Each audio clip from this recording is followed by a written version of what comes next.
Hey there. So in our last video, we were talking about what happens when you no longer want to do what it is you've currently been doing, when you're ready for your next big thing. And, when you find yourself maybe with the itch or whatever that looks like for you, right? One of the things I want you to consider is the actual transition of this for you, right? Because for most people, going from what you're doing now into something else, it's not going to happen overnight.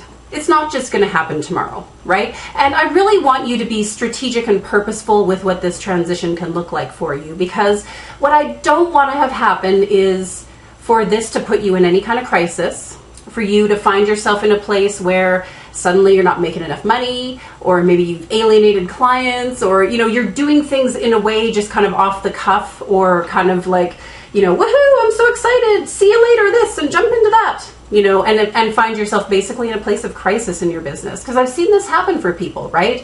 When you're looking at transitioning from what you're doing now into whatever's next, there's first and foremost a couple of decisions to be made, right? Are you going to continue to do what you're doing now? Like, do you want this piece to continue without you, or is it just going to end, right? In some cases, you might just end it. In other cases, you may look for ways to automate, to have other people step in, or whatever that is. We'll talk about that actually in the next video as to what exactly that can look like. But that's kind of part of the decision here that's going to come into play for you. For example, when I was shifting from being an OBM into my training and mentoring, right, and into specifically running our OBM certification program and mentoring programs and so on, I knew that I was no longer going to be an OBM. That was something that was actually going to end. It wasn't something I was looking to continue, right? So that's part of the decision to be made here, is what are you going to do with the current stuff? What do you want to have happen there, right? In another instance, which I'll share more about in the next video, with my second next big thing that I've been working on, my current stuff is not going to end. I didn't want it to end. Right? So I looked at ways to automate and have other people step in there. But I like to call this transition a Teeter-Totter transition, right? Because you want to be able to be very purposeful and strategic in shifting from the old, if you will, into the new over a period of time. And for most people, it's at least a 6 to 12 month journey. It's going to take you probably 6 months to a year to make this happen. So I just want to set that up for you as far as expectations and timelines. It might even take more than a year.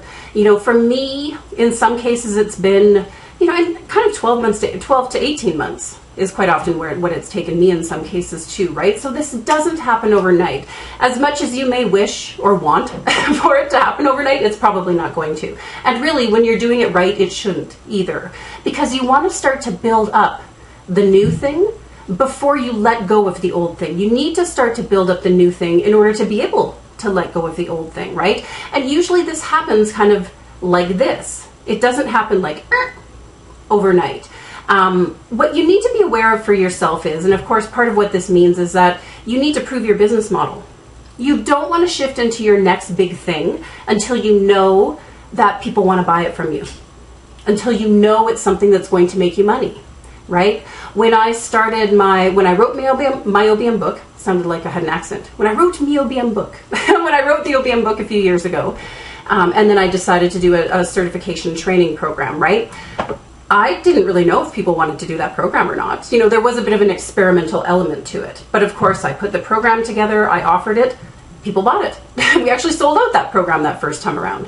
And so I knew at that point, it's like, okay, I've proven a business model here. People want to buy this. They're interested in this, right? And so over time, it became, making that shift, making that transition from one thing to the other. But you need to be able to start to put things out there around your next big thing. You need to put those feelers out there. You need to start to make some offers and work with clients, or, offer a program or whatever it's going to look like for you, and know that people are going to pay you for that before you decide to let go of the old, right?